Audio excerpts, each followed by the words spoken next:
우리는 하나님 말씀, 성경 창세기부터 요한계시록 말씀을 통해서 하나님께서 우리를 구원하기 위하여 어떻게 일하셨는지를 함께 살펴보고 있습니다.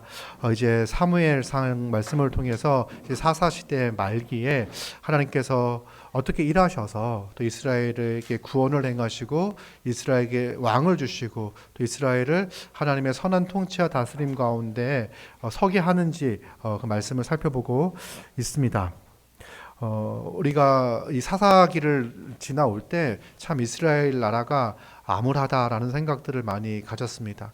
그들이 왕이 없던 그때 자기가 옳은 대로 자기의 소견대로 행하던 이스라엘의 모습은요 정말 끔찍했고, 하나님의 백성이라고 말하기에는 그 말하는 게 정말 이렇게 어울리지 않는, 하나님의 백성이라는 말이 어울리지 않는 그런 삶의 모습들을 보여냈습니다.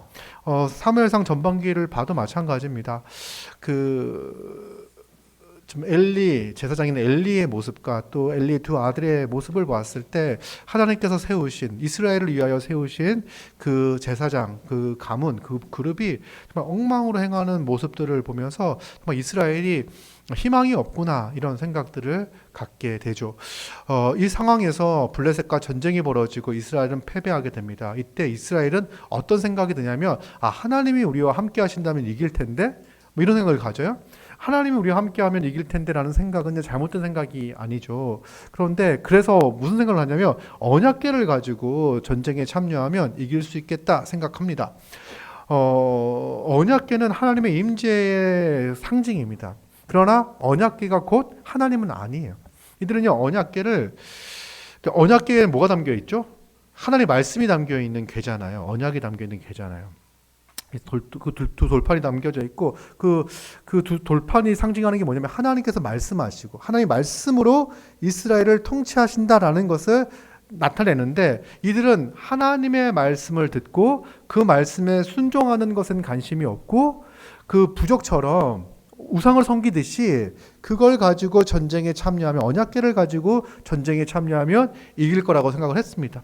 블레셋 사람들도 똑같이 생각을 합니다. 이제 언약궤가 들어오는구나, 그런 느낌이었을 것 같아요. 만약에 이제 블레셋에서 그 전쟁의 신이라고 큰 신을 섬기고 있는데 그 우상을 들고서 전쟁에 참여할 때 그들이 막 이렇게 사기가 충천할 거 아닙니까? 그렇듯 이들은 이제 그런 이방 우상을 섬기는 신앙이 있었으니까, 블레셋 사람들은요, 이스라엘이 언약궤를 가지고 딱 들어오니까 어떤 생각이 드냐면, 이 여호와가 전쟁의 신인데, 여호와가 애굽의 그 바로도, 애굽의 군대도 물리쳤던 신인데 이제 우리 큰일 난 거 아니야? 뭐 이렇게는 두려움을 갖습니다. 그때 블레셋에 어떤 사람이 일어나가지고, 두려워하지 말아라, 우리 대장부처럼 나가서 싸우자. 그리고 정말 싸웠더니 크게 승리를 거두었습니다. 그리고는 언약궤를 빼앗아 버립니다. 이 언약궤를 빼앗았다는 것은요, 하나님이 포로가 된 것 같은 그런 거죠. 블레셋은 이제 포로가 돼요. 언약궤를 탈취하게 됩니다. 그리고는 다곤의 신전에 둡니다. 이거 왜 갖다 둡니까? 다곤이 승리했다라는 것을 나타내는 거죠.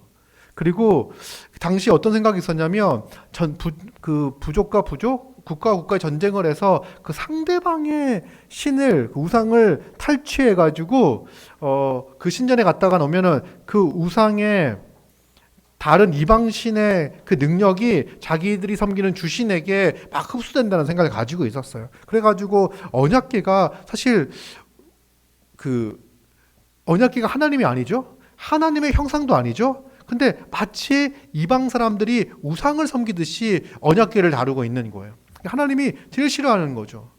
제2계명을 어기는 겁니다. 우상을 섬기는 건 제 1계명을 어기는 거고, 하나님의 어떤 우상, 어떤 모형으로 만드는 거 하나님께 금하셨는데 그렇게 하는 거예요. 근데 다곤의 신전에 갖다 놨더니 다곤이 고꾸라져 있고, 그 다음날 갔더니 다곤의 목과 손목이 잘려 있습니다. 그리고는 그 독한 종기가 블레셋 지역에 퍼지기 시작합니다. 이때 블레셋 사람들은 무슨 생각을 하냐면, 이 언약궤를 가지고 있으면 큰일 나겠다. 바로가 이스라엘 백성들을 보내지 않아서 10가지 재앙을 당하고야 그때 보냈던 것처럼 우리도 그런 실수를 반복하지 말자. 그래서 빨리 보내자. 그래가지고는 언약궤를 이스라엘 땅으로 보냅니다. 암소 2마리와 수레를 통해 가지고 언약궤를 이스라엘 땅으로 보내게 되죠. 베세메스까지, 그래서 그 블레셋과 이스라엘 경계 지역까지 가게 되고 베세메스로 가게 됩니다. 이 베세메스에 이제 언약궤가 딱 도착한 걸 보고 사람들이 되게 크게 기뻐합니다. 사실 언약궤가 돌아오기 위해서 이스라엘이 한 게 있습니까? 없습니까? 이스라엘은 한 것이 아무것도 없습니다. 언약궤가 스스로 돌아왔습니다. 하나님께서 능력을 행하셔서 블레셋 땅에서 권능을 행하셔서 언약궤가 스스로 돌아왔습니다. 그리고는 이 언약궤를 어디에 둘까 생각을 하죠. 원래는 실로에 있었는데, 실로 성막에 있었는데 실로로 돌아가지 않습니다. 그래서 이 학자들이 추정하기로는 블레셋과의 전쟁에서 실로 지역이 크게 패하면서 그 지역이 초토화되지 않았을까. 그래서 언약궤가 다시 실로로 가지 못하고 그냥 그 베세메스에 머물렀는데 거기에 둘 수가 없어가지고 길라앗 아림 주민들, 여기가 이렇게 고산지대였던 것 같아요. 산이었던 것 같아요. 그래서 사람들 보고 내려와서 그걸 가지고 가라. 너희는 내려와서 그것을 너희에게로 옮겨가라. 이렇게 이야기를 하죠. 그래서 이 언약궤를 산으로 옮깁니다. 그래서 산에 사는, 오늘 7장 1절에 보니까 길라앗 아림 사람들이 와서 여호와의 궤를 옮겨 산에 사는 아비나답의 집에 들여놓고, 산으로 옮겨요. 산으로 옮기는데 이 산으로 옮기는 거에 대한 의미를 성경은 기록하지를 않아요. 그래서 몇 가지 이제 추정해 볼 수 있는데, 하나는 그 베세메스가 블레셋과 경계 지역이니까 그래 조금 더 안전한 지역으로 옮기고, 조금 더 안전한데 멀리 가지 못하니까 그 산 위에 옮기는 게 아닐까, 뭐 이런 생각 하나 할 수가 있고요. 또 하나는 여호와의 언약궤가 돌아왔으니까 산에다가 올려놓으면 사람들이 그 산을 볼 때 저기 하나님의 언약궤가 있지, 돌아왔지, 이런 생각들을 할 수 있지 않을까. 그렇게 해서 언약궤를 옮겨 놓았습니다. 그리고는 이 언약궤를 누가, 원래는 이제 제사장이 이제 지키고 그 성막에 있으니까 이제 해야 되는데 엘리 가문이 망해버렸잖아요. 그렇죠? 다 엘리도 죽고 엘리의 두 아들도 죽어버렸습니다. 그래서 이 언약궤를 지키는 역할을 하기 위해서 엘리아살, 그 아비나답의 집에 있는 아들인 엘리아살에게 언약궤를 지키는 임무를 부여합니다. 그걸 따로 구별하여 언약궤를 지킬 수 있도록 하는 거예요. 그리고는 그 궤가 길라앗 아림에 들어간 날로부터 20년 동안 오래 있은지라. 그래서 이 표현을 보면은요, 20년 동안 오래 있었다라고 이야기하는 걸 봐서는 원래 있어야 할 자리에 있지 않고, 그죠? 원래 있어야 할 자리가 아닌 그곳에 오랫동안 있었다라고 하는 느낌을 받을 수가 있어요. 그리고는 이스라엘 온 족속이 여호와를 사모하였다라고 나옵니다. 드디어 이들이 여호와를 사모하기 시작했습니다. 근데 그 이제 블레셋에서 빼앗겼던 언약궤가 온 다음에 20년간 길라앗 아림에 있은 다음에 이스라엘 백성들이 여호와를 사모했다, 이렇게 나와요. 그런데 이 사모하다라는 단어는요, 히브리어로 와인 나우라는 단어입니다. 와인 나우. 무슨 뜻인지 모르시죠? 근데 이게 어떤 뜻이냐면 뭐 슬퍼하다, 애통하다라는 의미를 가지고 있는 단어예요. 그래서 영어 성경을 보면은요, 어떤 번역본은 여호와를 슬퍼하다, 뭐 이렇게 표현하고 있는 단어가 표현하는 성경이 있고, 우리나라 성경은요, 개역개정은 어떻게 번역하냐면 사모한다라고 번역을 하고 있습니다. 원래 이걸로 직역을 하게 되면은 하나님을 슬퍼하다라고 번역해야 되는데 하나님을 사모한다라고 이야기하죠. 여러분, 왜 이들은 하나님을 슬퍼하는 그런 상태가 되었을까요? 언약궤가 돌아왔음에도 불구하고, 왜 여전은 하나님을 생각할 때 애통한 마음과 슬픈 감정을 느꼈을까요? 이 애통한 마음과 슬픈 감정이 하나님을 사모하는 마음과 연결이 되어져 있는 거죠. 이 애통함과 슬픔, 하나님을 사모하는 마음. 이건 어떤 거냐면, 여러분, 언약궤가 들어올 때 하나님께서 블레셋 땅에서 큰 권능을 행하시고 스스로 언약궤가 돌아왔잖아요. 그러면 다시 이스라엘 땅에 돌아왔을 때 이들은 무엇을 기대할 수 있죠? 하나님께서 권능으로 이스라엘을 돌보시고 이스라엘과 함께 하시고 이스라엘에서 일하실 것을 기대하고 소망할 수 있습니다.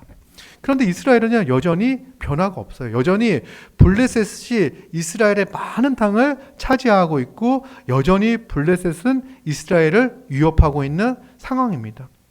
이들은 하나님의 언약궤가 돌아왔음에도 불구하고 어떤 상태를 경험하고 있냐면 마치 하나님이 없는 것 같은 상태, 하나님의 부재를 느끼고 있는 거죠. 하나님의 부재. 하나님의 언약궤가 함께 있지만, 다른 말로 하나님은 이스라엘을 떠난 적이 없습니다. 언약궤가 간다고 해서 하나님이 그 언약궤에 종속되어 왔다 갔다 하시는 분이 아니시죠.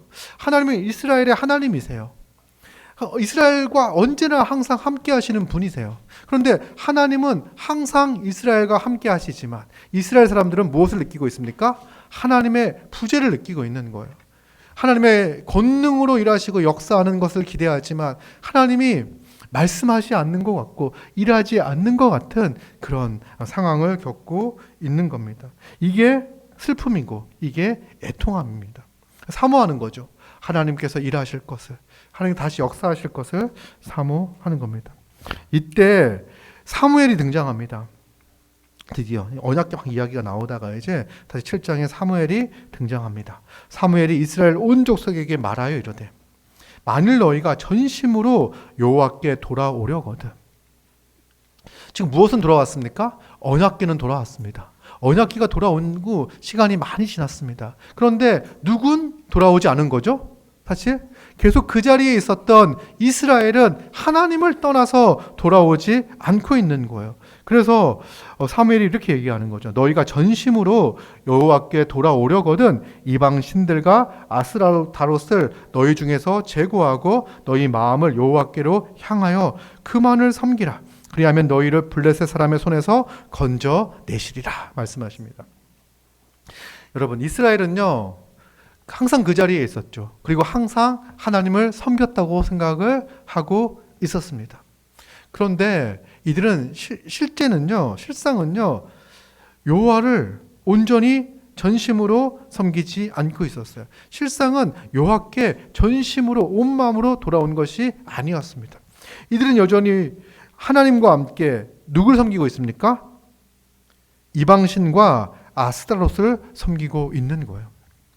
여전히 하나님을 예배하고 하나님을 섬기고 하나님을 사모하는 것처럼 보이지만 이들의 마음의 절반은, 아니 그 이상은 누구를 향하고 있냐면 이방 신들을 섬기고 이방 신들을 소유하고 가지고 있는 거죠. 블레셋, 그 가나안의 문화에 젖어들어 풍요의 신인 바알을 섬기고 다 산의 신인 아스타롯을 섬기고 이렇게 분야별로, 그 영역별로 그 이제 이방 신들은, 우상들은 영역 전문 용어 나와바리 이런 게 있는 거예요. 그래서 어떤 영역에서는 그 신을 섬기고, 이 영역에서는, 그래서 이방 그 블레셋 사람들은 여호와를 어떤 신으로 생각했냐면 전쟁의 신으로 생각을 했어요.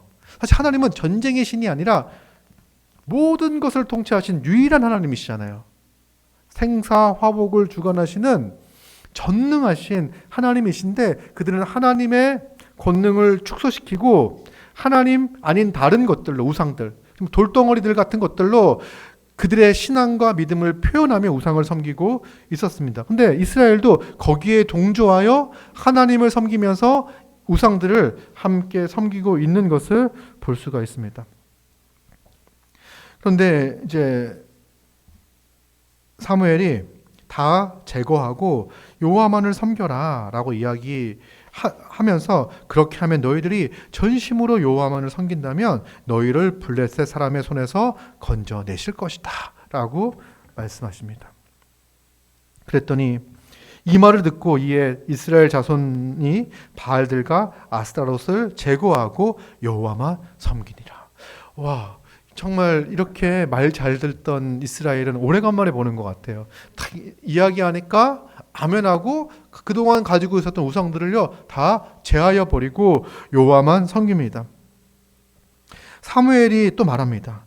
온 이스라엘은 미스바로 모이라. 내가 너희를 위하여 여호와께 기도하리라 하며. 온 이스라엘을 미스바로 모이게 합니다. 여러분, 온 이스라엘이 미스바에 모여서 무엇을 하려고 하는 걸까요? 우상을 다 제거해버리고 그들이 눈에 가지고 있는 우상들 있잖아요. 소유하고 있었던 우상들을 다 제거해버렸습니다. 그리고 여호와만을 섬기겠다라고 결단을 했죠. 이때 사무엘은요, 온 이스라엘 사람들을 미스바라고 하는 지역에 모이게 합니다. 그리고는 그들이 그 미스바에 모여가지고 물을 길어 여호와 앞에 붓고 어떤 제단을 쌓은 것 같은데 거기다가 물을 붓습니다. 사실 이렇게 물을 붓는다는 제사를 지낼 때 물을 붓는 표현은 이렇게 뭐 정확하게 어떤 의미인지를 알 수가 없어요. 근데 물을 붓는 것과 뭐하죠? 그날 종일 금식하고 거기에서 이르되 우리가 여호와께 범죄하였나이다 하니라 회개하죠. 그러니까 금식과 회개는요 같이 가는데 이 물을 붓는 행위도 이 금식과 회개와 연결되어져 있는 연속선상에 있는 어떤 행동이다라고 보아요. 그래서 이건 이제 제사와 관련되어져 있는 게 아니라 이 물을 붓는 행위가 뭘까? 이제 몇 가지 견해가 있는데 한 가지를 생각해 보면 이 물이라는 게 생명을 상징하는 거잖아요. 그리고 물을 땅에 부어버리는 거는요, 사실은 이제 다시 주워 담을 수 없는 거죠.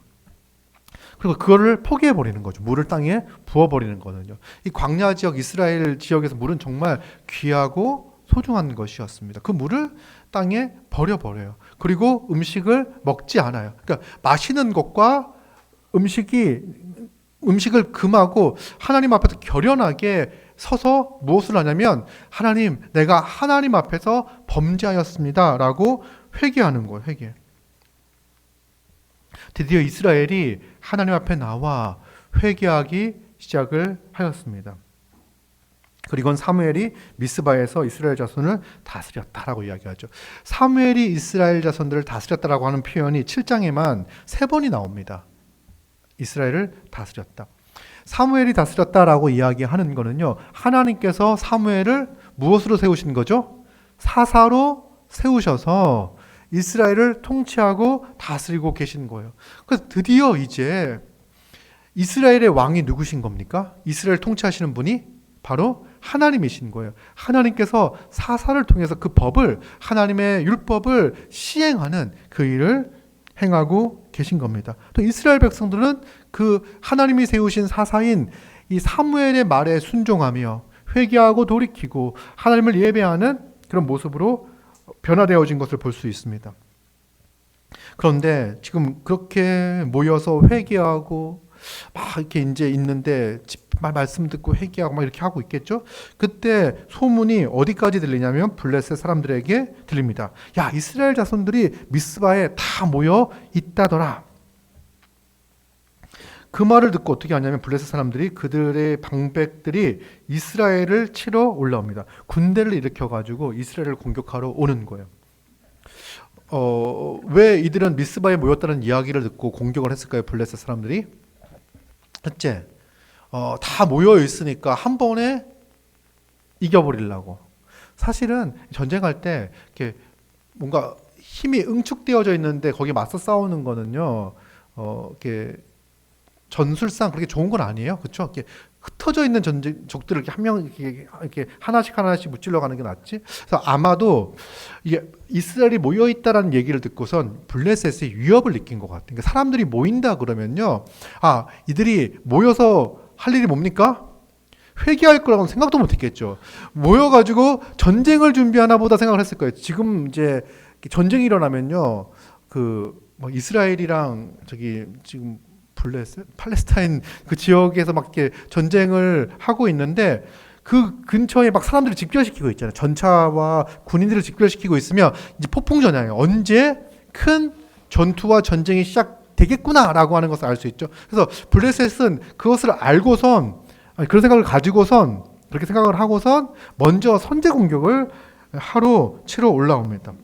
여러분, 이 전력은요, 블레셋이 더 셌는데 왜 그러냐면 블레셋은 철기를 가지고 있었어요. 이스라엘은 고작 청동기 정도를 가지고 있었는데 철기를 가지고 있는 거예요. 옛날 얘기입니다. 철기를 가지고 막 싸우니까 그 당시 최신 무기인 전차와 철기를 가지고 전쟁에 임하는 게 블레셋이었어요. 그 치로 올라오고 있고 이스라엘 자손들은요 그걸 듣고 블레셋 사람들을 두려워합니다. 여러분, 그들이 사무엘의 말을 듣고 미스바에 모였더니 갑자기 누굴 자극하게 된 거죠? 블레셋을 자극하게 되었어요. 그 블레셋이 자극을 받아 이스라엘을 치겠다고 올라오고 있어요. 그럼 옛날 이스라엘 같으면 어떻게 하겠습니까? 이 상황에서 불평과 불만 하지 않겠습니까? 우리가 개인이 모여서 죽게 되었구나 이렇게 했을 것 같은데 어떻게 나오냐면 이스라엘 사람들이 8절 이스라엘 자손이 사무엘에게 이르되 당신은 우리를 위하여 우리 하나님 여호와께 쉬지 말고 부르짖어 우리를 블레셋 사람의 손에서 구원하시게 하소서 하니. 이들이 무엇을 요구하는 거죠? 사무엘에게 기도하라고 이야기를 해요. 그리고 하나님께 도움을 요청하라고 이야기합니다. 여러분 이런 생각도 할 수 있는데 그들이 그냥 직접 기도하면 되지 왜 사무엘한테 기도하라고 할까? 자기들은 기도 안 하고 이런 생각할 수 있는데 그게 아니죠. 지금 하나님께서 이스라엘 백성들을 다스리고 통치하실 때 중보자로 사무엘을 세우신 거죠.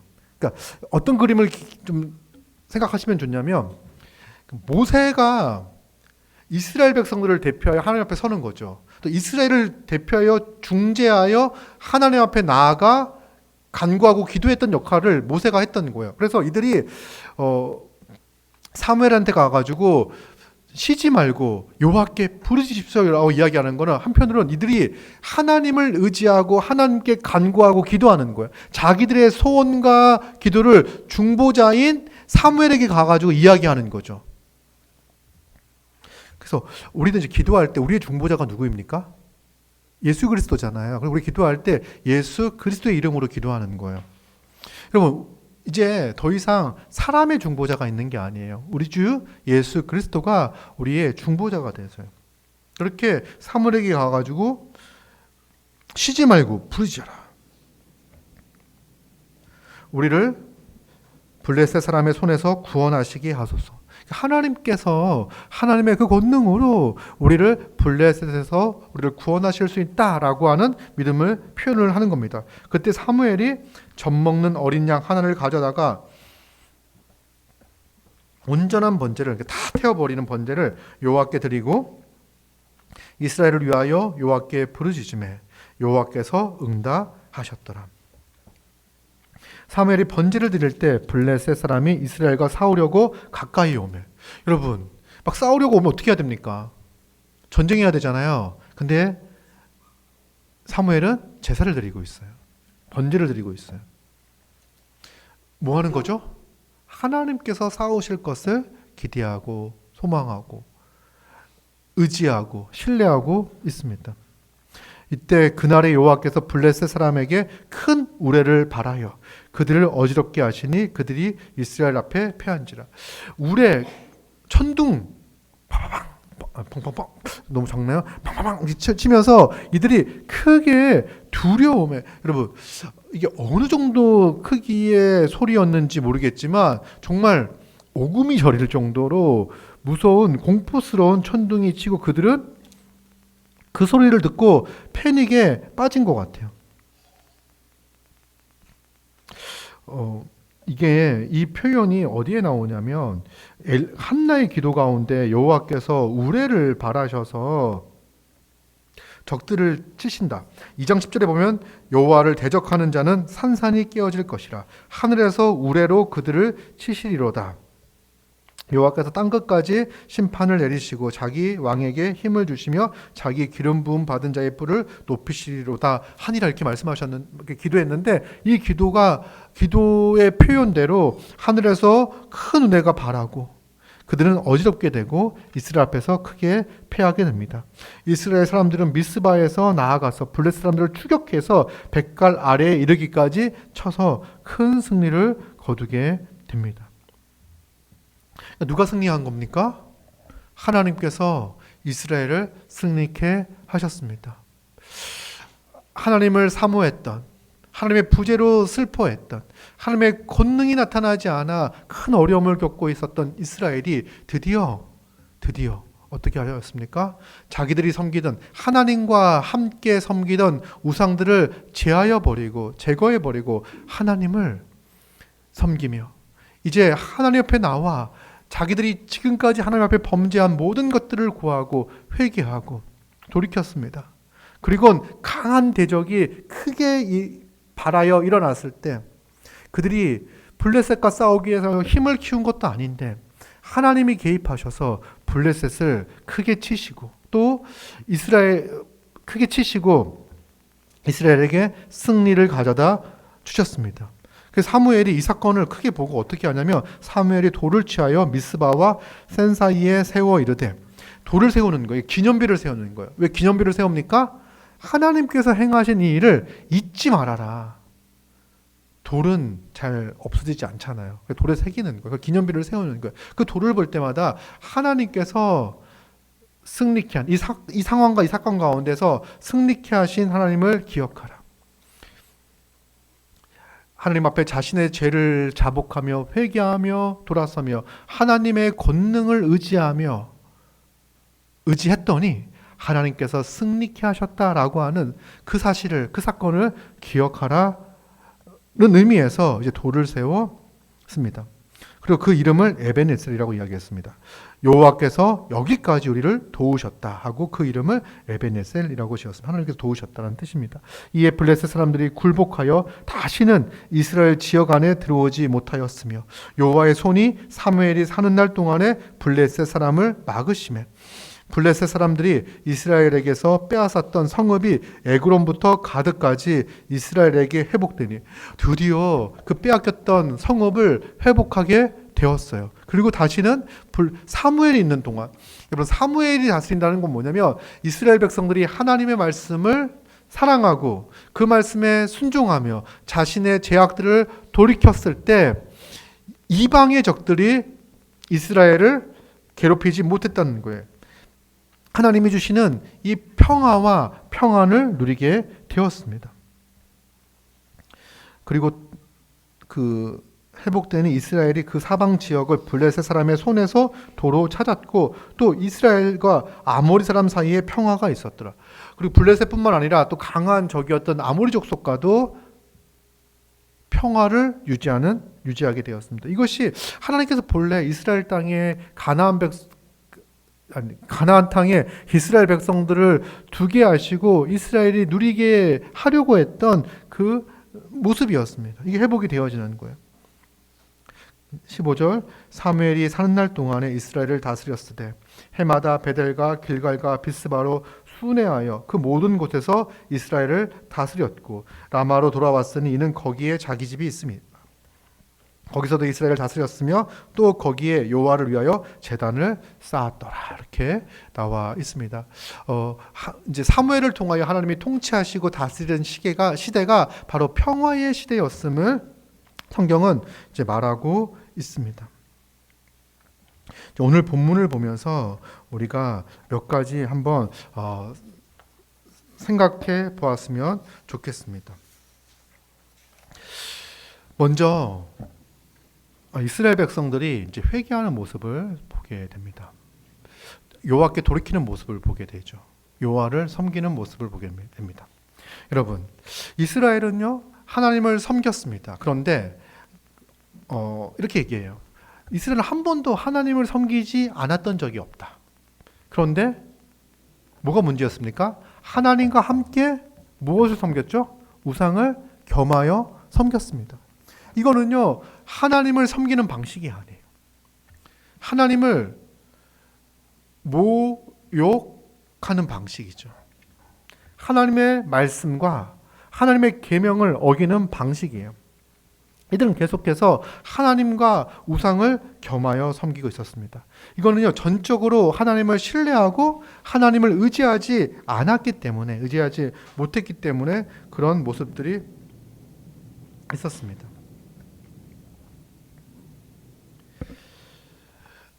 그런데 여러분 이런 시기가 사실은 하나님을 섬기는 것 같아 보이지만, 하나님이 그들과 함께 있는 것처럼 보이지만 여전히 하나님이 없는 것과 같은 하나님의 부재를 경험하는 거예요. 이들은요, 하나님을 섬기면서도 여전히 공허하고 불안하고 두렵습니다. 이 공허함과 불안함과 두려움을 무엇을 통해서 메꿉니까? 이방신을 통해서 자신들의 공허함과 불안함과 두려움을 채우고 메꾸고 있는 거예요. 그런데 그렇게 이방신을 섬기면 섬길수록 그 불안과 두려움과 염려와 공허는 점점 커지는 거예요. 그래서 그들은 평화를 잃게 되고요. 그들은 안정을 잃게 되고요. 그들은 삶의 희망과 소망을 잃게 되는 거예요. 그들의 삶에 남는 거는요, 그냥 이방신들이 주는 순간의 고통을 잊게 하기 위한 쾌락, 즐거움, 그 이방 우상 숭배가 이 태폐적인 문화와 연결이 되어져 있는데, 그걸 통해서 그 찰나의 이 고통, 공허, 슬픔을 잊게 하기 위한 그런 것들을 공급해주고 그걸 쫓아가는 거예요. 근데 그걸 누리면서 우리가 영구적인 영원한 기쁨과 평화와 안식과 풍요와 이런 것들을 누릴 수가 없는 거잖아요. 그러니까 더 깊은 공허 가운데 들어가게 되는 겁니다.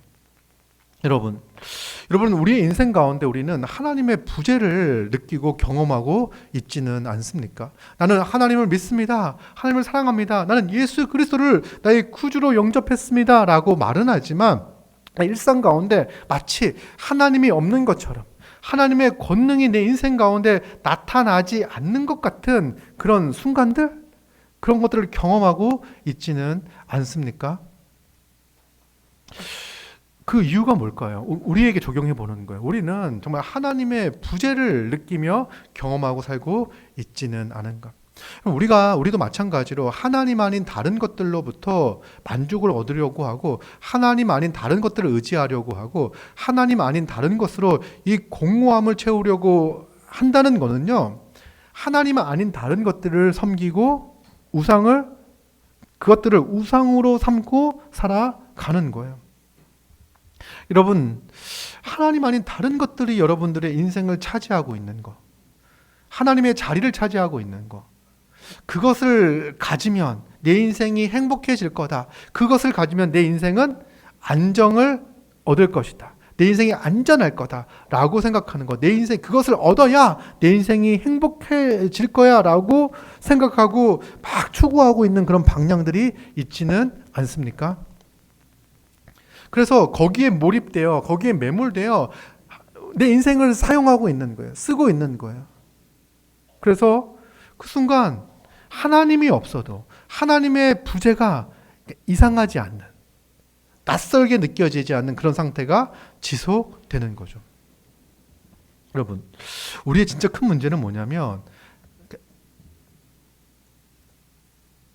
우리가 느끼는 이 공허와 불안과 염려가 하나님의 부재로 말미암아 있다는 사실을 알지 못하는 거예요. 내 인생에 하나님이 없음에도 불구하고 내 인생이 괜찮다고 생각하는 거예요. 왜 하나님이 있다고 생각하냐라고 이야기를 하면, 내가 교회도 다니고 내가 교회도 다니고 이렇게 하니까 나는 하나님을 믿는 사람이야. 그래서 나는 하나님이 나와 함께 하셔 라고 생각하지만, 일상의 삶에는요 전혀 하나님이 들어갈 틈이 없어요. 너무 바빠서 하나님을 생각하지 못하고, 너무 어려워서, 너무 힘들어서 기도하지 못하고. 여러분, 이게 가능할까요? 우리는요 너무 바쁘고 너무 힘들어도요 내가 좋아하는 것들을 합니다. 내가 기뻐하는 것들을 하려고 애를 씁니다. 그죠? 너무 힘들고 정신적으로 육체적으로 너무 힘들 때 잠만 자진 않습니다. 뭔가 하려고 하는, 그걸 보상받기 위해서, 그걸 뭔가를 채우기 위해서 뭔가 하려고 하는 것들이 있는 거예요. 근데 뭐는 없냐면, 하나님을 기억하며 하나님을 생각하며 하나님으로부터 오는 안식과 위안과 위로를 기대하거나 이런 것들은 없는 거예요. 우리가 월요일부터 금요일까지, 월요일부터 토요일까지, 월요일부터 주일까지 일주일을요 정말 바쁘게 살아갈 수 있어요. 그리고 어떤 상황에 탁 이렇게 부딪히게 되면요, 내 인생이 쫙 다운되어지거나 힘든 시기를 겪을 수도 있어요. 그런데 그 과정 가운데서 그때 우리가 하나님의 부재를 경험할 수 있는데, 하나님의 부재가 당연한 게 아니라 그 상황 가운데에서도, 여러분, 우리가 바쁜 게 잘못된 건 아니에요. 우리는 인생을 살다 보면 어떤 시기에 정말 정신없이 바쁜 시기가 있을 수 있어요. 그 바쁜 시기를 잘 이겨내고 견뎌내야 되는 때도 있어요. 근데 그때에도, 그 바쁠 때에도 하나님을 의지하고 신뢰하고 내가 정신없이 가고 있는 이 방향이 맞는지, 정말 하나님이 기뻐하시는 일인지, 하나님의 뜻은 무엇인지, 또 오늘 하루 하나님의 그 말씀을 의지하고 오늘 하루 하나님께서 나에게 주신 위로와 힘과 용기와 비전과 뜻이 무엇인지를 묻고 답하고 또 그런 시간들을 가지며 살아가는 거예요. 너무 바빠서 기도합니다. 루터가 했던 말인데, 너무 바쁘면 뭐합니까? 바빠서 기도할 시간이 없는 게 아니에요. 하나님을 신뢰하고 하나님을 의지한다면 우리는 바쁠 때 기도할 거예요. 여러분, 막 정신없이 탁 살아가고 있을 때 잠깐 순간을 멈춰서 앉아서 하나님을 찾으며 기도해 본 적이 있습니까? 아마 그런 경험들이 있는 분들이 있어요. 막 정신없이 살아가는데 어떤 시간을 정해주고 딱 그 시간이 되었을 때 일상을 딱 멈추고 하나님의 이름을 부르며 기도하는 거예요. 그때 지금 내가 정신없이 살고 있는 이 삶의 의미들이 분명해지고, 이 삶이 의미가 있는 건지 의미가 없는 건지, 할 건지 말 건지, 이런 것들이 분명해지고, 의미 있고 가치 있는 거라고 하면 더 힘써 그 일들을 해나갈 거예요. 바쁘지만 그러면서 힘을 얻고 하나님을 의지하고, 또 어떤 영역에서는요 하나님께 도움을 구하며 살아가는 거죠. 내가 하나님을 신뢰하지 않아서 너무 바빠진 부분들이 있지는 않은지, 그 부분들을 줄이고 정리하고 살아가는 거예요. 그리고 너무 인생이 괴로울 때 어떻게 하십니까? 인생이 괴로울 때 하나님을 찾을 적기잖아요. 그런데 인생이 괴로울 때 사람들은요 하나님 아닌 다른 것들을 통해서 위로와 만족과 기쁨을 얻으려고 합니다. 이게 전형적인 우상을 사랑하고 우상을 숭배하며 하나님과 우상을 겸하여 섬기는 모습입니다. 또 우리가 이 땅을 살아갈 때 무엇을 사랑합니까? 많은 사람들이 돈을 사랑합니다. 왜 돈을 사랑합니까? 돈은요 하나님을 대체할 수 있는 것. 다시 말하면 돈이 마치 하나님을 대체할 수 있는 것처럼 보여요. 돈은요. 그래서 돈을 가지고 있으며 이 돈이 나의 건강도 지켜주고, 돈이요 내 미래도 보장해주고요. 돈은 나의 불편함도 해결해주고요. 돈은 나의 모든 필요를 채워준다. 그렇기 때문에 돈을 사랑하며 살아가는 거예요. 우리는요 많은 시간을 돈을 벌기 위해서 시간을 사용합니다. 그렇죠? 돈을 벌기 위해 시간을 써요. 많은 시간을 돈 버는 데 쓰고 있다니까요. 근데 우리가 그러기 때문에 더 주의하고 조심해야 돼요. 우리가 마음을 거기에 확 빼앗길 수가 있어요. 하나님께서 우리에게 일을 하게 하고 그 일 노동의 결과를 통해서 하나님께서 우리가 먹고 살아갈 수 있도록 물질을 공급해 주십니다. 그렇죠? 일을 통해 보람을 느끼고 또 그 일을 통한 그 결과로 수입을 얻고 그걸 가지고 내가 먹고 살 뿐만 아니라 교회와 이웃을 돕고 섬기며 살아갈 수 있는 자원을 하나님께서 공급해 주세요. 그래서 일도 그렇고 물질도 내 인생에 하나님을 사랑하고 이웃을 사랑하는 수단으로서 하나님께서 주시는 건데, 어느 순간 내가 여기에 많은 시간을 쓰고 있고 많은 생각을 주고 있어서 어느 순간에는 하나님보다 이것이 더 귀해지고 더 소중해지는 거예요. 그래서 여러분, 돈 쓰는 게 얼마나 아깝습니까? 왜 그렇습니까? 이 돈이 나의 미래요, 나의 위로요, 나의 소망인데 이것을 함부로 다른 사람을 위해서 쓴다고요? 뭐 교회를 위해서 쓴다고요? 이런 것들이 어렵게 우리 인생에 다가오는 거예요. 그러다 보면은요, 하나님보다 이 돈을 신뢰하는 거죠. 우리는 우리가 가지고 있는 이 자원을 사용할 때 하나님께 감사하고, 이걸 통해서 우리의 가족들을 부양할 수 있고, 이것을 통해서 교회가 하나님 나라의 복과 안식과 말씀의 부유함과 풍성함을 누릴 수 있고, 이것을 통해서 어려운 자들을 도울 수 있다는 것에 감사하고 기뻐하고, 이게 하나님께 우리의 시선이 고정되어졌을 때 우리가 하고 있는 이 일들이 감사와 기쁨으로 나아갈 수 있는데, 하나님을 섬긴다고 하면서도요, 일주일 내내 하나님 아닌 우상을 숭배하며 살아갈 수도 있다는 거예요. 그래서 우리는 이런 부분들에서 경계해야 되는 거예요.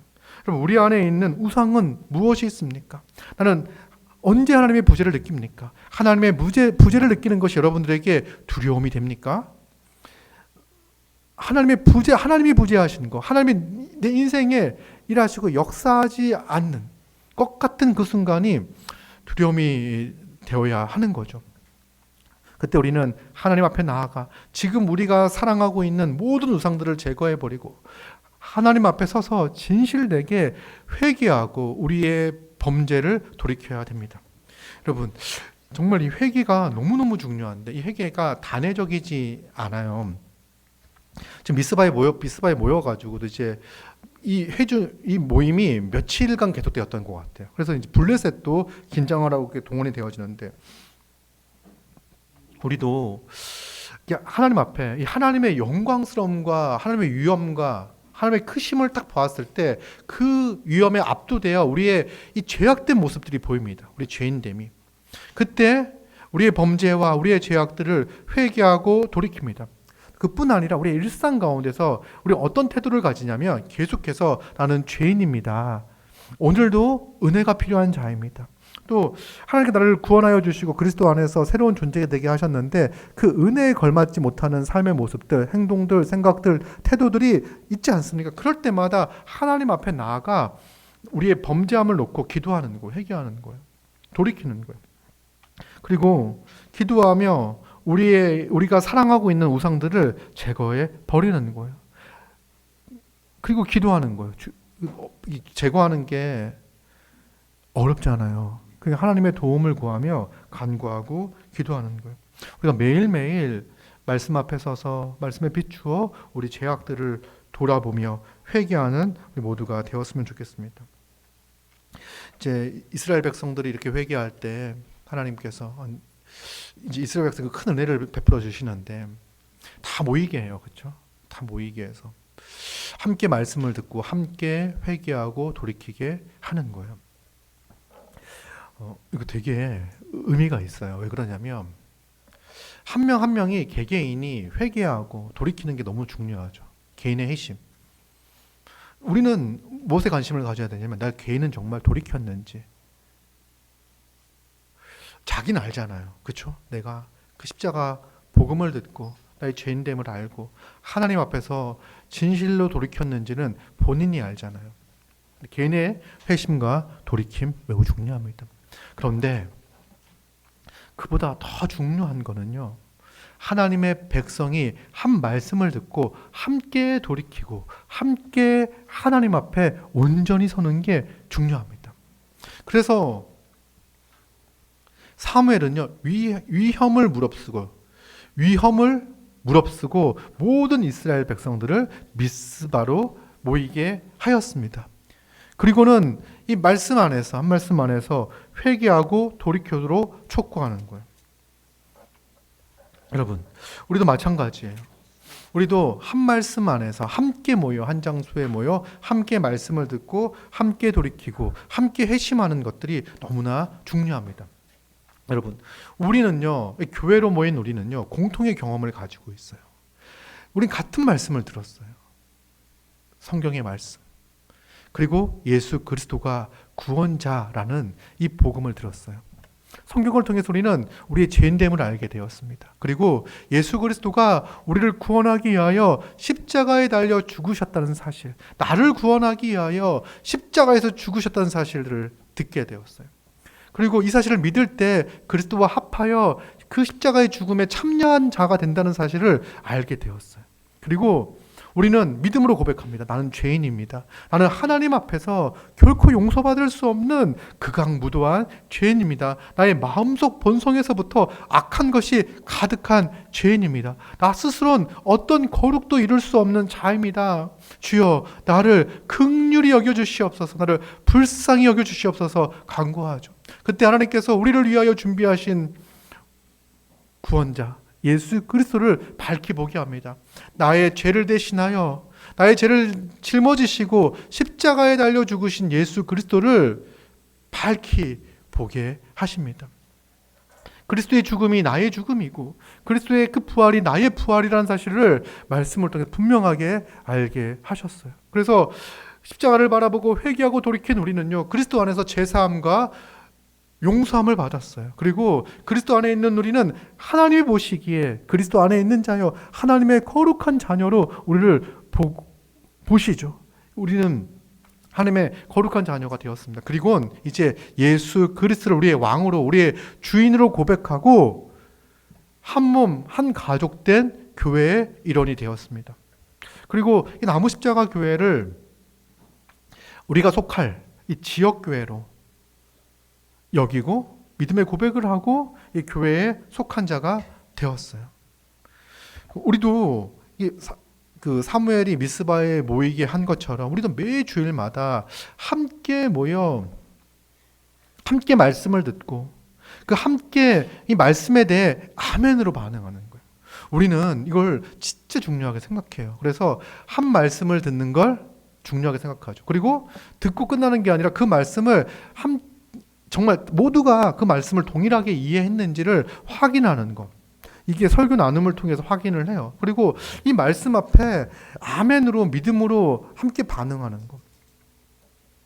여러분, 우리는요, 서로 말씀을 듣고 서로 확인해야 돼요. 정말 그러한지, 믿는지. 그리고 그 말씀에 믿는다라고 이야기한다면 정말 그 말씀대로 순종하여 은혜를 구하며 살아가고 있는지, 말씀대로 순종하기 위하여 은혜를 구하며 살고 있는지 우리는 확인하고 점검하는 거예요. 이게 진짜 중요하죠. 그리고 정말 여러분, 우리는 매 주일 모일 때마다, 이 예배의 시간에 모일 때마다 미스바에 모이는 그 심정을 가지고 모이는 거예요. 미스바에 모이듯이 온 이스라엘이 미스바에 모이듯이. 그래서 하나님의 영광을 찬양하고 그다음에 회개하며 이제 시작이 되어지잖아요. 그리고 이 감사의 찬양을 드리고 이렇게 하는 거예요. 이게 바로 하나님께서 우리를 부르셔서 하나님의 백성을 회복하여 주시고 그리고 권능을 우리와 함께 하시는 현장이 바로 이 예배의 시간입니다.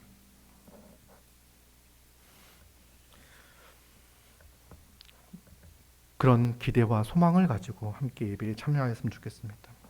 그리고 이 사무엘상 7장을 보면 분위기가 사무엘상에서 진짜 좋은 장면인데, 왜냐하면 8장에서 보면 또 이제 이스라엘이 누굴 원하냐면 왕을 원해요. 왕을. 7장을 보면요, 이스라엘이 왕이 없어도 하나님이 주시는 능력, 승리, 평화를 누릴 수 있다는 사실을 7장을 통해서 알게 하잖아요. 하나님의 말씀이 하수같이 흐를 때 이들은 함께 말씀을 듣고 함께 말씀에 믿음으로 아멘으로 반응하며 살아갈 때 이스라엘 나라가 강대해지며 부유해지며 평화를 누린다는 사실을 경험을 했어요. 근데 뒤에 가면 이제 왕을 원하고 막 그러는데, 근데 이 7장에서 결정적인 것은요, 하나님께서 사무엘을 세우셨다는 사실이에요. 그리고 사무엘은 하나님께서 세우신 대로 그 역할을 잘 감당하죠. 그리고 이스라엘 백성들은 사무엘에게 말씀을 듣고 그 말씀에 믿음으로 순종으로 반응하는 모습을 보이고 있습니다. 이것이 바로 이스라엘의 아름다운 모습입니다. 이스라엘도 이제 제대로 된 중보자가 나오니까, 그죠? 하나님과 이스라엘 백성들 사이의 중보자, 이 중보자인 사무엘이 나오니까 이스라엘은 하나님 나라 백성의 본연의 모습을 갖추게 되었습니다. 자, 우리도 그런데 이제 그 이후에 또 왕이 누가 되죠? 사울이 돼요. 그래서 이스라엘이 이렇게 큰 승리도 거지만 또 큰 어려움을 겪게 돼요. 이 중보자가 하나님이 세우신 이 왕이 어떻게 역할을 감당하느냐에 따라 가지고 이스라엘은요 정말 그 이렇게 왔다 갔다 하는 걸 뭐라 그러죠? 좋았을 때와 예, 이렇게 기복이 아주 심한 그런 모습들이 나타나게 되죠. 그런데 하나님께서는 우리에게 이제 그 인간 중보자들의 실패를 경험하고 사실 또 인간 중보자들의 성공을 보면서 더 나은 중보자에 대한 기대를 갖게 하고 또 일반 중보자들의 인간 중보자들의 실패를 통해서 또 더 나은 중보자를 기대하게 하고 중보자를 기대하게 하셨어요. 구약을 보면요. 그리고 하나님께서 온전한 중보자를 우리에게 허락해 주셨어요. 그러니까 구약에 나와 있는 여러 중보자를 통해서 이 중보자들이 하나님의 뜻에 합당하게 행할 때 이스라엘 백성들이 얼마나 복된지 엉망이어도 이스라엘 백성이 엉망이었어도 모세가 이스라엘 범죄했을 때 하나님 앞에 서가지고 하나님의 그 진노하심을 막고 막 하잖아요. 사무엘도 그러고 막 이렇게 이제 말씀을 잘 전하고 선포하고 함을 통해서 이스라엘 백성들이 하나님 앞에 나가 회개케 하고 이런 것들을 경험하는 거예요. 그런데 하나님께서 우리에게 그렇게 이제 중보자를 기대하고 있었을 때 하나님은 우리에게 최고의 중보자이신 예수 그리스도를 우리에게 허락해 주셨습니다. 구약 시대의 중보자는요, 하나님과 인간 사이의 중보자는 이제 누가 있냐면 선지자가 있고 모세와 같은 선지자가 있고 그리고 인간이 스스로 하나님 앞에 나아갈 수가 없으니까 제사장이 있죠. 제사장이 있고 하나님의 뜻대로 이스라엘을 다스리는 왕이 있습니다. 사사는 말씀을 집행하는 중보자였고요. 그런데 예수 그리스도는 이 모든 중보자의 역할을 감당합니다. 특별히 이제 히브리서 7장에 보면은요, 예수 그리스도가 제사장의 직분을 감당하는 중보자임을 기록하고 있습니다. 히브리서 7장 24절. 히브리서 7장 24절부터 28절 보겠습니다. 성경을 가지고 다니시고 찾으시기 바랍니다. 예수는 영원히 계심으로 그 제사장 직분도 갈리지 아니하느니라. 그러니까 24절은 예수 그리스도의 이 제사장의 직분은 영원하다 이런 표현이에요. 그러므로 자기를 힘입어 하나님께 나아가는 자들을 온전히 구원하실 수 있으니 이스라엘 백성들도 하나님께 나아가기 위해서는 제사장을 통해서 제사장이 대신하여 제사장이 이스라엘을 대표하여 하나님 앞에 섰었거든요. 그리고 여전히 구원하실 수 있으니 이는 그가 항상 살아계셔서 그들을 위하여 간구하심이라. 여러분 예수 그리스도는요 지금도 오늘도 살아계셔요. 십자가에 달려 죽으셨잖아요. 부활하시고 부활의 몸을 입고 지금도 살아계셔요. 그리고 살아계셔서 그들을 위하여 우리를 위하여 간구하고 계세요. 그 이스라엘 백성들이 사무엘한테 우리를 위하여 기도해라, 쉬지 말고 기도해라 막 이야기했잖아요. 그렇죠? 쉬지 말고 끊임없이 기도해라 이렇게 이야기했는데 우리 주 예수 그리스도께서는요 영원히 우리를 위하여 간구하고 계십니다. 항상 살아계셔서 이러한 대제사장은 우리에게 합당하니 거룩하고 악이 없고 더러움이 없고 죄인에게서 떠나 계시고 하늘보다 높이 되시니라. 예수님을 설명하고 있죠. 그는 저 제사장들이 먼저 자기 죄를 위하고 다음에 백성의 죄를 위하여 날마다 제사 드리려던 것과 같이 할 필요가 없으니 이 대제사장은요 항상 제사를 드리기 전에 자기를 위해서 제사를 드렸어요. 그러니까 죄인인 자기가 다른 사람들을 대신하여 중보하여 제사를 드릴 수 없잖아요. 그래서 이 제사장도 불안한 인간이에요. 여전히 연약한 인간이라는 사실들을 제사를 통해서 알게 하셨어요. 근데 예수님 그렇게 하실 필요가 없어요. 이는 그가 단번에 자기를 드려 이루셨습니다. 그러니까 날마다 제사를 드릴 필요가 없이 예수님의 단번에 죽으심, 십자가의 죽으심을 통해서 이 제사를 온전한 제사를 드리셨습니다. 28절 율법은 약점을 가진 사람들을 제사장으로 세웠거니와 율법 후에 하신 맹세의 말씀은 영원히 온전하게 되신 아들을 세우셨느니라. 그래서 우리의 중보자가 누구라고요? 예수 그리스도예요. 그래서 인간 중보자는 없어요. 오직 예수 그리스도를 통해서 우리는 하나님께 나아가는 거예요. 여러분, 우리가 이런 게 없어요. 우리는 하나님께서 누구의 기도를 되게 잘 들어주시는 거야. 그래서 그 사람한테 기도 부탁을 하는 거야. 그 사람이 그 기도 부탁을 받아가지고 중보자가 돼가지고 사무엘처럼 예수님처럼 하나님 앞에 나아가가지고 뭐 기도한다. 이런 게 없어요. 우리가 이제 기도 부탁을 하잖아요. 그 기도 부탁을 받은 우리는 우리의 기도로서 기도를 하는 거지. 그렇죠? 그러니까 우리 이제 교회 안에서 기도의 제목들을 나눌 때 그 사람의 기도의 제목이 그 나의 기도 제목으로서 하나님께 간구하는 거지, 이게 누구를 대신하여 중보하는 기도는 아니라는 거예요. 중보자는 누구니까? 약점이 있는 연약한 인간이 중보자가 될 수 없어요. 왜? 온전하신 예수 그리스도가 우리의 중보자이기 때문에 그렇습니다. 우리는 기도 부탁할 것들이 있을 때 누구에게 기도 부탁을 하고 제가 기도하지 않는 게 아니라 함께 기도하기를 원해서 함께 한 교회가 같은 마음을 가지고 기도하기 위해서 기도의 제목들을 나누고요. 그 다음에 나도 누구에게 나갑니까? 중보자이신 예수 그리스도께 나아가 간구하고 기도하는 거예요. 그리스도가 우리의 기도를 연락하여 하나님께 올려드립니다. 로마서 8장 34절, 누가 정죄하리요? 죽으실 뿐 아니라 다시 살아나신 이는 그리스도 예수시니 그가 하나님 우편에 계신 자요 우리를 위하여 간구하시는 자시니라. 예수님께서 우리를 위하여 간구하고 계십니다. 하나님 우편에 앉아 계신 우리 주 예수 그리스도께서 우리를 위하여 간구하고 계시는 거예요. 여러분, 누가 나를 위해서 기도한다라고 했을 때도 위로가 되는데, 그렇죠? 이런 찬양도 있잖아요. 누군가 널 위해 기도하네, 뭐 이런 찬양이 있지 않습니까? 누군가 나를 위해 기도한다는 것도 위로가 되는데, 온전한 중보자이신 예수 그리스도가 나를 위하여 간구하고 계신다니까요. 나에게 관심을 가지시고 나의 상황을 그 누구보다도 잘 아신 예수 그리스도께서 나를 위하여 간구하고 계십니다. 로마서 8장 26절, 이와 같이 성령도 우리의 연약함을 도우시나니 우리는 마땅히 기도할 바를 알지 못하나 오직 성령이 말할 수 없는 탄식으로 우리를 위하여 친히 간구하시느니라. 여러분, 예수 그리스도께서 우리와 함께 하시기 위하여 누굴 보내셨습니까? 그리스도의 영이신 성령을 우리에게 부어주셨습니다. 우리에게 보내주셨어요. 성령이 우리와 함께 하고 계시죠. 이 성령님은요, 우리와 함께 하시면서 우리의 연약함을 돕고 계십니다. 우리는 때로는요, 우리가 마땅히 기도해야 할 바를 알지 못할 때가 있어요. 그때 성령은 말할 수 없는 탄식으로 우리를 위하여 친히 간구하고 계십니다.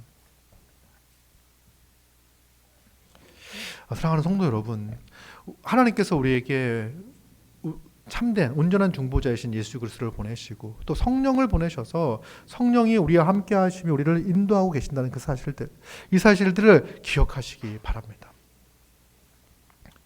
그리고 우리는 하나님 앞에 나아가는 데 있어서 실패하지 않아요. 두렵지 않아요.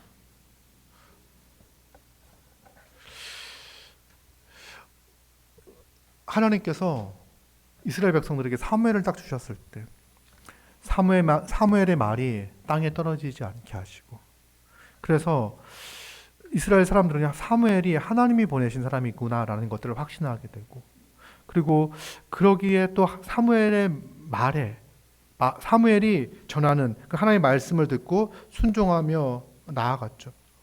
이스라엘 사람들은요, 인간 사무엘만 봐도요, 하나님의 신실하심을 기억하고 하나님의 일하심을 보고 하나님이 우리와 함께 하시는구나, 하나님이 결코 우리를 포기하지 않겠구나를 알 수 있었어요. 사무엘만 봐도요. 근데 우리에게는요, 누굴 주셨습니까? 하나님의 아들 예수 그리스도가 친히 인간의 몸을 입고 이 땅에 오셔서 우리의 중보자가 되어 주셨습니다. 여러분, 그분이 우리를 위하여 행하신 일들을 보십시오. 우리는 안 돼요. 우리는 연약해요. 우리는 할 수 없어요. 우리는 못해요. 뭐 이렇게 할 수 없다는 거예요. 그리스도가 행하신, 우리를 위하여 행하신 일들. 우리는 여전히 죄인이어서 하나님 앞에 나아갈 수 없습니다라고 말할 수 없다는 거예요. 예수 그리스도가 십자가에 달려 행하신 그 일을 볼 때 우리는 인간이기에 연약해서 어떤 일도 할 수 없습니다라고 말할 수 없다는 거예요. 예수님께서 뭐라고 말씀하셨습니까? 우리가 그리스도 안에 거할 때 예수님이 행하셨던 것보다도 더 큰 일을 행할 수 있다고 말씀을 하셨습니다. 여러분, 예수 그리스도가 행하셨던 일들보다 더 큰 일들을 우리가 행해요. 왜? 우리가 그리스도 안에 있는 자로서 교회로 존재하잖아요. 일단 우리가 쪽수가 많아요. 그래서 그리스도가 행하셨던 일들을 우리 삶의 각 영역에서 또 함께 교회로 모여 살아내면서 그리스도가 행하셨던 그 일들을 우리는 그리스도의 그 능력과 성품을 받아 행하며 실현하며 살고 있는 거예요. 2000년의 교회 역사가 그것을 보여주고 있습니다.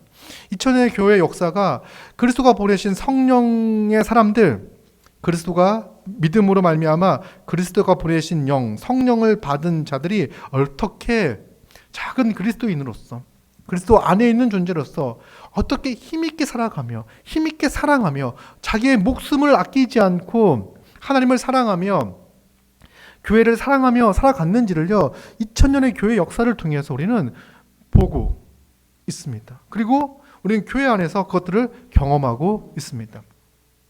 여러분, 우리 중보자이신 예수 그리스도를 통해서 우리는 새로운 존재가 되었습니다. 그리고 우리가 이렇게 모여가지고 우리 주님께서 우리 교회로 모이게 하시고 우리 정말 정신없이 살고 하나님을 잊을 때도 많고 정말 엉망으로 살아갈 때도 참 많이 있는데 매번 말씀을 펼치고 성령이 이 말씀을 조명하여 주시고 깨닫게 하시고 우리의 죄악을 보게 하시고 우리의 연약함과 누추함을 보게 하시고 깨닫게 하시고 회개케 하잖아요. 매주일 설교를 들을 때마다 그래 내가 이렇게 큰 은혜를 받은 자이지 이렇게 살아가면 안 되지 주여 나를 용서하여 주시옵고 나에게 새 힘을 허락하여 주시옵소서 깨닫게 하시잖아요. 이게 정말 큰 은혜. 우리는요 하나님의 부재의 상태를요 20년 동안 느끼며 살아가는 그런 존재가 아니에요. 우리는 매주일 또 매 시간 말씀을 펼쳤을 때 하나님의 살아계심을 인식하고 하나님의 능력을 기대하고 소망하며 살아가는 거예요. 내 삶은 정말 괜찮은가 생각하는 거죠. 그리고 다시 말씀을 통해서 눈을 들어 보았을 때 내가 나 혼자 존재하는 그런 연약하고 부족하고 힘없는 존재가 아니구나. 성령이 우리와 함께 계시며 성령이 우리를 그리스도와 연합하게 하셔서 결코 약하지 않은 존재로 살아가게 하시는구나. 거룩을 소망하게 하시고 거룩을 향해 나아갈 수 있게 하시는구나를 매번 설교를 들을 때마다 말씀을 통하여 우리를 확인시켜 주세요. 우리는 결코 작지 않은 존재입니다. 그리스도 안에서 존귀한 존재입니다라는 사실을요 매번 우리 주님은요 성령을 통하여 말씀하여 주십니다. 매번 깨닫죠. 그렇지. 우리가 그리스도 안에서 존귀한 자지.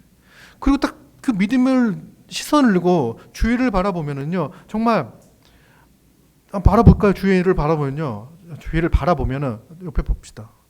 정말 별거 아닌 사람들인 거예요. 정말 대단치 않은 사람들이 모여 있는데요. 이 사람들이 말씀을 따라 은혜 안에서 성령의 사람으로서 살아가는 모습이요 결코 평범치 않다는 사실을 경험하게 돼요. 그리고 내 삶을 봐도요 이전의 내 삶의 모습과 다른 평범치 않은 범상치 않은 그런 모습들이 우리에게 있음을 아는 거예요.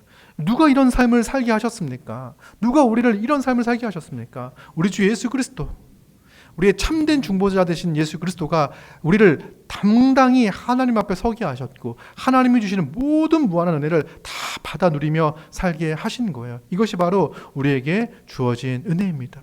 그러기에 오늘도 눈을 열어 우리의 왕이신, 우리의 제사장이신, 우리의 선지자이신 우리 주 예수 그리스도를 바라보며 그분 안에서 힘을 얻고 용기를 얻고 담대히 살아갈 수 있는 것입니다. 여러분, 이 사무엘상 7장에 나와 있는 이 아름다운 모습이 이미 그리스도를 통해서 우리 안에 시작이 되었습니다. 더 위대하게, 더 풍성하게, 더 은혜 있게 우리에게 임하였습니다. 우리 사실을 기억하며 언제나 감사하고 기쁨으로 하나님을 찬양하고 예배하며 나아가는 우리 모두가 되기를 소망합니다.